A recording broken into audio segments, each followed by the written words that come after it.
J'ai été sanctionné très sévèrement. Et c'est normal. Vous avez parlé tout à l'heure, camarade président de Lyon, et cela a évoqué une question. Il y a eu beaucoup de rumeurs sur le lion de Koudougou, c'est comme ça qu'on l'appelle. Alors peut-on savoir exactement qu'est-ce qu'il en est? Est-il vraiment en rébellion? Était-il entré en rébellion? De quoi s'agit-il exactement? Bon. Est-ce que la cohésion militaire au sommet de l'armée est une chose toujours sûre? Le lion est toujours le lion. Sa crinière est en place, il n'y a pas de problème.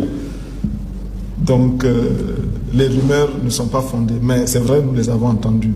Ça a été dit lors d'un meeting, je crois que c'était le retour des militants pointois, non? Ou bien c'était la clôture du symposium des paysans. Le camarade, le capitaine Blaise Compaoré, a eu à ridiculiser ces rumeurs-là. Mais évidemment, le camarade Kaboré Boukari, il a beau se présenter en chair et en os et en crinière, on continue de se demander où est-ce qu'il se trouve, est-ce qu'il n'est pas en rébellion.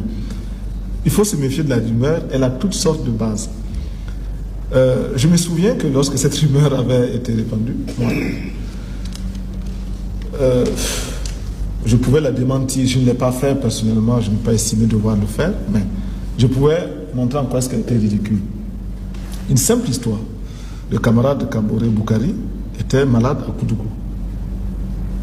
Et il avait dû garder le lit pendant quelques jours et son mal s'était quelque peu empiré et c'était devenu un peu comme des crises. Les médecins locaux, les infirmiers, etc. l'ont soigné, mais un malade, parfois il se révolte et ne prend pas les médicaments qui lui sont prescrits par les soignants. L'on m'a téléphoné de Koudougou, de sa famille, pour me dire de venir le voir et l'obliger à prendre les médicaments qui sont là parce que je le connais quand même très bien et de longue date. Et je pense qu'en la matière, je pouvais faire cela. J'ai été le voir chez lui et je l'ai amadoué, j'ai discuté avec lui, j'ai fait toutes sortes de pressions aussi pour qu'il prenne ses médicaments et qu'il accepte de manger. Son épouse était là, qui lui avait fait un repas. Ainsi donc, il a retrouvé un peu de force et nous avons longuement conversé du tout et de rien par la suite. Et moi, je suis rentré à Ouagadougou. Je l'ai encouragé à aller faire des examens complémentaires. C'était à Bogo, au centre Muras. Mais comme une rumeur de rébellion circulait déjà le concernant, nous ayant vu rentrer de Koudougou tard la nuit ou très tôt au petit matin, l'on a estimé que c'était la confirmation que nous avions été l'arrêter, l'enchaîner, etc., etc. Bon, j'ai dû lui téléphoner pour lui dire ce que j'avais appris. Il m'a dit que lui aussi il avait appris cela. Et il est venu à Ouagadougou. Bon. Mais vous voyez comment une interprétation se fait. C'est normal, quand les masses n'ont pas de réponse à une question, mais elles sont obligées d'interpréter et de fabriquer une explication plus ou moins vraisemblable. Parfois aussi, il y a ceux qui fabriquent la rumeur dans le but de diviser la cohésion au niveau des militaires. Demain, nous avons une cohésion que nous n'avions jamais atteinte sous les anciens régimes. Et chaque jour, nous améliorons cette cohésion grâce à la purification que nous faisons, grâce à la lutte que nous menons, grâce aussi à l'éducation que nous nous imposons. Comment vous percevez les relations qui doivent exister entre les directions des syndicats et le pouvoir avant le renouvellement des bureaux? Bon. Je voudrais ajouter une question à sa question. Est-ce que vos rapports avec les anciennes directions syndicales étaient vraiment au beau fixe? Bon. Il y avait des rapports qui n'étaient pas toujours bons, qui étaient parfois très tendus avec des directions syndicales. Mais il faut très vite étudier, situer la nature de ces rapports-là. Vous savez que beaucoup de syndicats parlent de leur organisation, parlent de leur base, mais en réalité se résument à une superstructure isolée, sans base, et qui évite soigneusement toute vie démocratique et organisationnelle, parce qu'il y aurait des remises en cause terribles de certains dirigeants. Bon. Maintenant, dans l'expression quotidienne, chacun parle de son syndicat, de sa centrale, comme si réellement il y avait encore des militants là-dedans. Parce que il ne faut pas se le cacher. Ceux qui sont militants CDR et qui sont dans les syndicats sont tellement nombreux que s'il fallait les mettre eux de côté, il ne resterait rien, ou presque rien, presque personne dans les syndicats, dans certains syndicats en tout cas. Nous avons eu donc des rapports qui ont évolué au gré des difficultés, des problèmes que eux avaient à poser ou que nous avions à poser. Certains sont venus plusieurs fois, ont rencontré plusieurs fois le Conseil national de la Révolution, d'autres ont rencontré plus souvent le ministre que le Conseil national de la Révolution, peu importe. Pourvu que ces rencontres aient eu lieu, et il faut les encourager. Les rapports donc, il fallait accepter que ce sont des Burkinabés, les rencontrer, des Burkinabés, écouter leurs propos.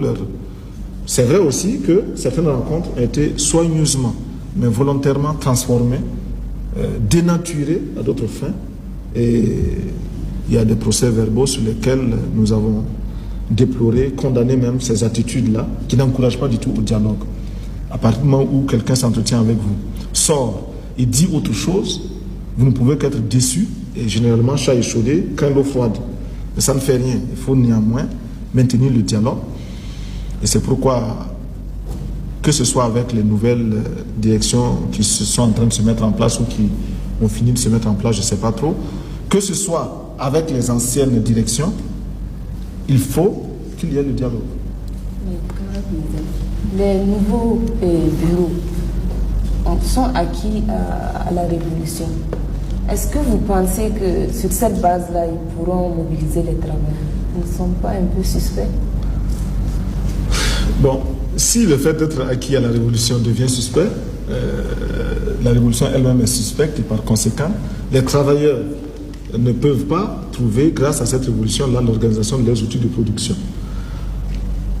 Or, bien qu'il y ait des personnes qui pensent le contraire, il y en a beaucoup, bien plus nombreuses, des personnes qui pensent que la révolution leur permet, au contraire, d'affirmer leur force, leur position au niveau du monde du travail.